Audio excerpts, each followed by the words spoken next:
Don, I'll pay you. That was the plea of a beaten and bloodied Sam Garrett.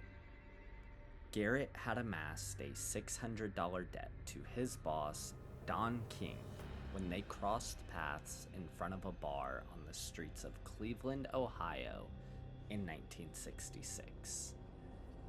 It was under Don's boot that Garrett would allegedly utter this promise of repayment. Following their confrontation, Don would go on to become the most iconic boxing promoter of all time.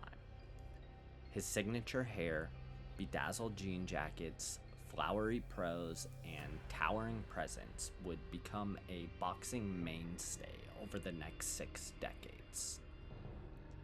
He would become so ubiquitous for so long within the sport and American pop culture in general that he would appear on the set as a guest of Johnny Carson in the 70s and still find himself parodied on The Simpsons in the 2020s. Sam Garrett, however, would never utter another word. He would get pummeled over the course of their encounter, and Don would be convicted of his murder. And he wasn't the first. Sam Garrett was the second person at that point to die by the hands of Don King before he ever got involved with boxing. So how did this happen? How did an admitted gangster, convicted of murder, get invited into the living rooms of the United States as an affable and recurring guest on late night TV and rule the sport of boxing as its premier promoter for decades? For answers, you may just need to go back to the literal beginning of civilization as we know it.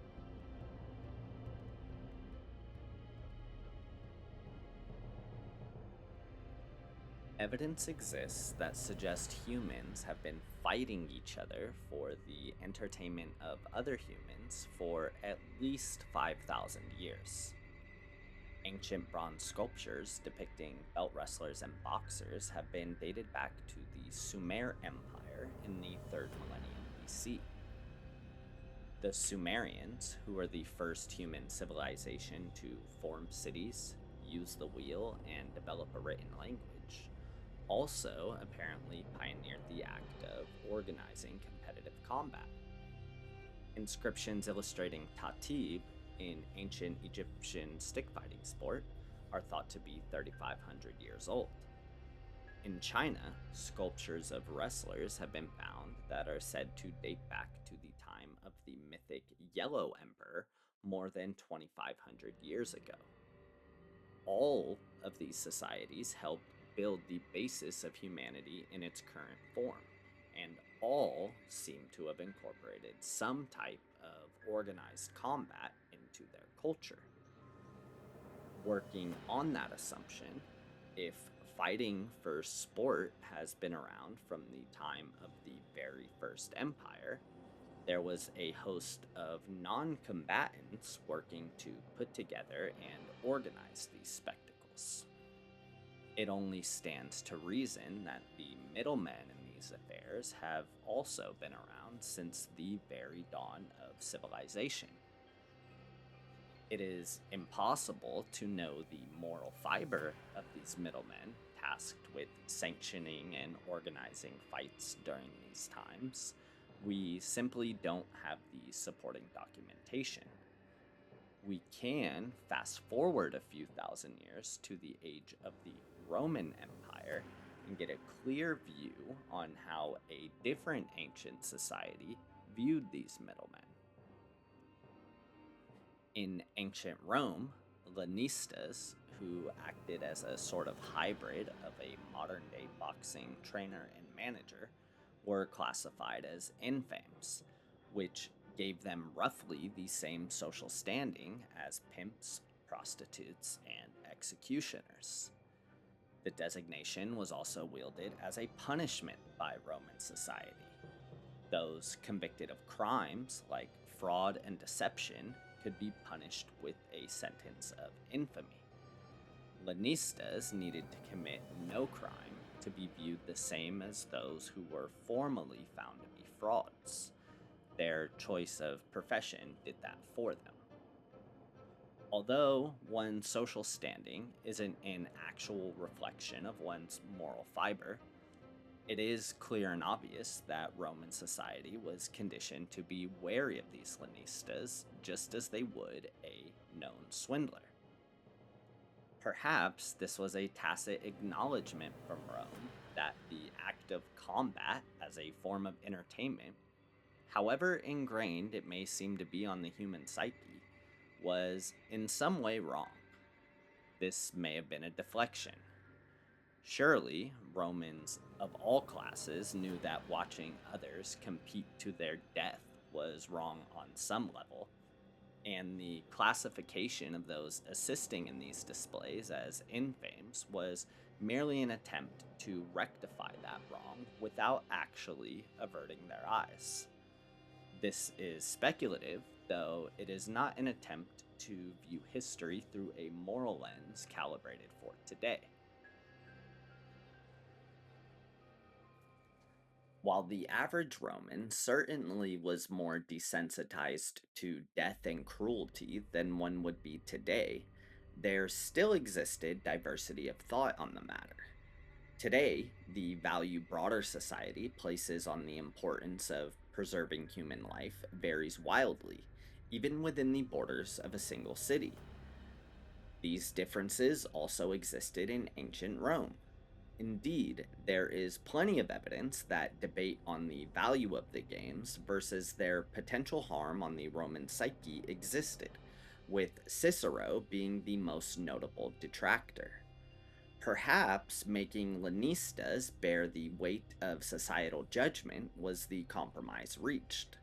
The gallery's potential guilt became the Lanistas' cross to bear. Because it was wealthy Romans, sometimes even emperors, who served as editors and financed the gladiator games as forms of entertainment, tribute, or commemoration. Thus, it would certainly not be editors who would be forced to live in infamy. While Lanistas acted as trainers and managers do today, Roman editors acted in a role similar to modern day promoters.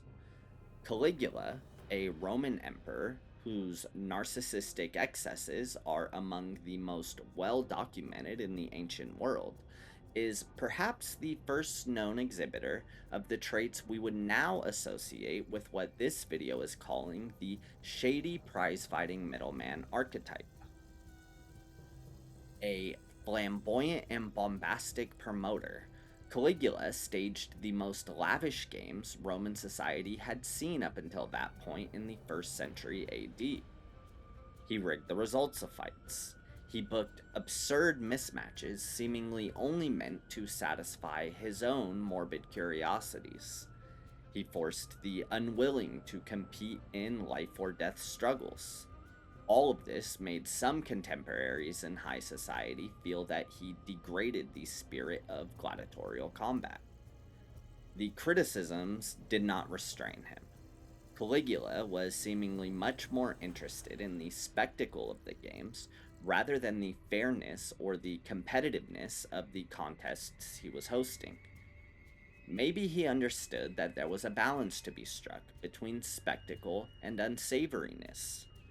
Romans may have known that watching gross mismatches or the struggles of unwilling competitors was wrong on some level, but the spectacle Caligula cultivated, often through sheer cruelty, was many times grand enough to outweigh this. In an anecdote showcasing the cruelty that Caligula is still infamous for, he reportedly himself had competed in an exhibition with a gladiator whilst both were wielding wooden practice swords. When the gladiator submitted and let his emperor have his win, what should have been a ceremonial victory ended with an actual execution as Caligula nonchalantly drew his real blade and killed his foe.